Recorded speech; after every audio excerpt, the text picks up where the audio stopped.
Some managers think respect is optional. Like the people under them are props for their jokes. So when the new maintenance guy walked in, they laughed. When he didn't talk back, they laughed harder. And when the manager poured a full bottle of Coke on his head, everyone thought it was hilarious. Everyone except the man quietly wiping the soda from his shirt. Jasonstatham, the actual owner of the entire building. And the moment he finally looked up, he did something no one, and I mean no one, expected. Before we continue, I just want to say thank you.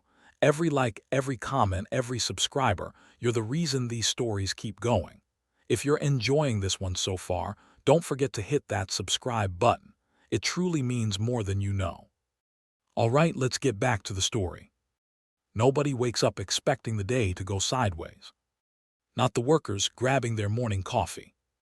Not the customers sliding into vinyl booths at a diner. And definitely not the man quietly wiping down tables in the back corner. He looked like just another employee. White shirt, black tie, sleeves rolled up. The kind of guy who works hard, keeps his head down, and doesn't make trouble. That man was Jasonstatham. But no one in the diner knew that yet. They didn't know the building they worked in, the business they laughed in, the very diner they trashed every single day, belonged to him. And that was the point. Jason wasn't there for publicity. He wasn't there for an inspection or a photo shoot. He was there because he had heard whispers. Too many whispers. About the way this diner treated people. New hires quitting after 3 days. Regular employees crying in the freezer.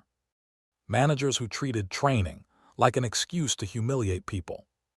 And customers who got complaints ignored. Because the boss cared more about their friends than the staff. Jason didn't like whispers. He liked truth. And the only way to find it was to walk in wearing the same shirt any ordinary worker would. So he took a job as the lowest level employee. The table runner. The guy who wipes down booths and refills napkins. The invisible one. And as he found out within 30 minutes, in this diner, invisible wasn't a metaphor. It was a rule. The shift leader was a tall man named Brad. Brad had the kind of smile that showed too many teeth, and the kind of laugh that made everyone else uncomfortable. Every staff member seemed to stiffen when he walked by, as if being near him meant stepping onto a cracked sheet of ice. Next to him was the security guy, a muscular man named Kevin, who acted more like a nightclub bouncer than someone working in a family diner. He didn't do much, didn't lift a finger to help, didn't seat customers, didn't carry trays, but he never missed an opportunity to laugh when someone else made a mistake.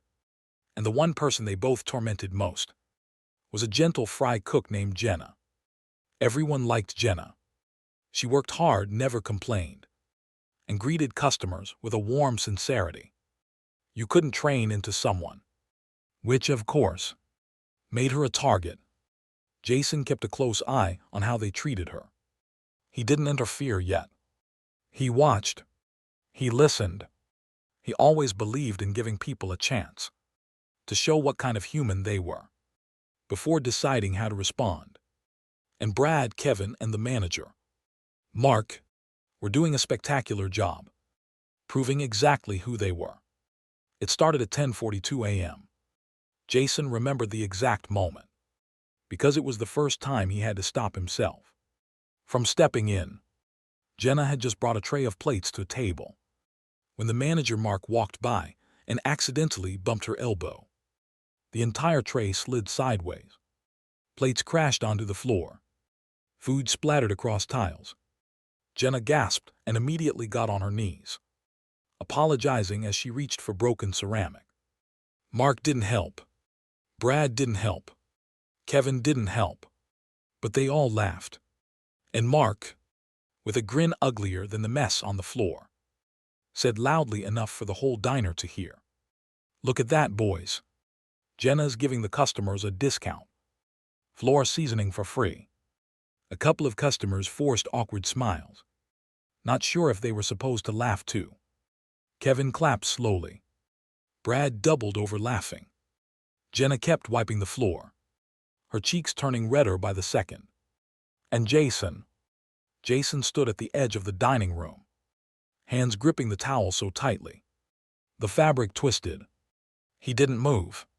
Not yet. But something in him shifted. It was always the laughter that did it. The way bullies laughed as if cruelty was a hobby. Jason breathed out slowly, silently. One warning, he thought. People always got one. But Brad, Mark, and Kevin weren't the type to notice a warning, even if it slapped them in the face. By lunchtime, Jason had already seen enough to understand the culture of the diner. Humiliation first. Respect later, if ever. He had watched Mark mock customers behind their backs, watched Kevin intimidate a teenager who didn't tip, and watched Brad throw a rag at a dishwasher's head. Because he did look busy enough. Jason handled it like a professional. Quiet, observant, calculating. But inside, a fuse was burning. The moment that lit it fully came at 1:13 p.m. Jenna had just come out of the kitchen, carrying 2 plates. Brad, standing with Kevin and the manager, nudged them with his elbow. "Watch this," he whispered loudly. And as Jenna walked past, Mark stuck out a foot. She stumbled. Her tray jolted. But she caught herself. Barely. Before she could relax, Mark leaned behind her and whispered, "Careful, sweetheart. We wouldn't want you to ruin the floor again." Brad and Kevin burst out laughing. Jenna kept walking, but Jason noticed her eyes glisten as she blinked rapidly. She wasn't just embarrassed. She was breaking. And that was the moment. Jason decided something. He wasn't leaving today without changing this place forever. Ironically, Jason didn't have to start anything. The bullies took care of that themselves. "Hey, new guy," Brad shouted across the diner. Jason looked up from wiping an empty table. "Yeah, you," Brad said. "We need some entertainment. Come here." Kevin slapped the table, laughing. Mark smirked like a man preparing a punchline. Jason approached slowly. He wasn't worried, just tired. Tired of people who thought cruelty was a personality. Brad pointed at Jason's shirt. "Your uniform's too clean. You're making the rest of us look bad." Kevin added, "Yeah, lighten up, man. Smile. Have a little fun." Mark lifted a chilled glass bottle of Coke, twisting the cap off with exaggerated flair. Then he held it over Jason's head. "Welcome to the diner, newbie." Jenna, from across the room, whispered, "No, please do."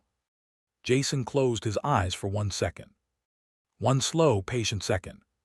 He didn't step back, didn't raise a hand, didn't say a word.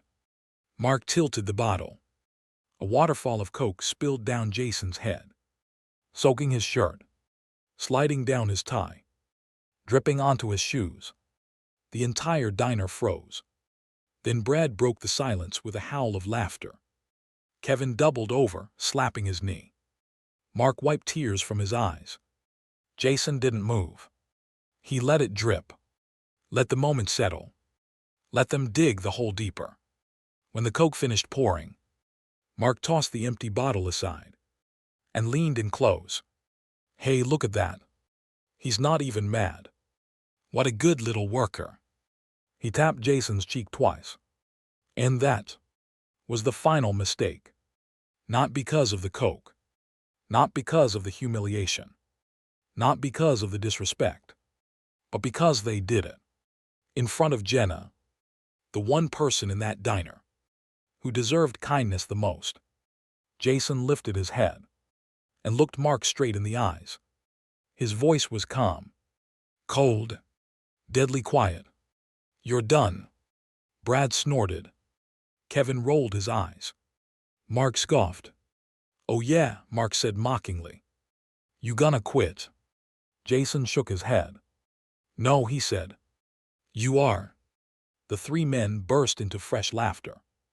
The customers stared in confusion. And Jenna whispered to herself, "They have no idea."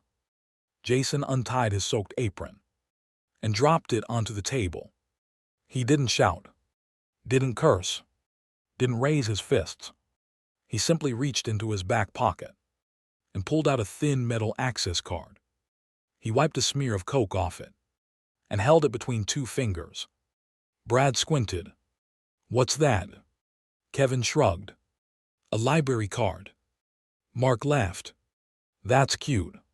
You trying to impress us?" Jason turned the card over slowly. The gold lettering caught the fluorescent light. 3 words gleamed on the surface: property owner access. And beneath it, Jasonstatham. Mark's jaw dropped. Brad's laughter cut off mid-breath. Kevin's smirk evaporated. Everyone in the diner froze. A silence heavy enough to break bones fell over the room. Jason slid the card back into his pocket. "I own this building," he said quietly. "And as of right now, you no longer work in it."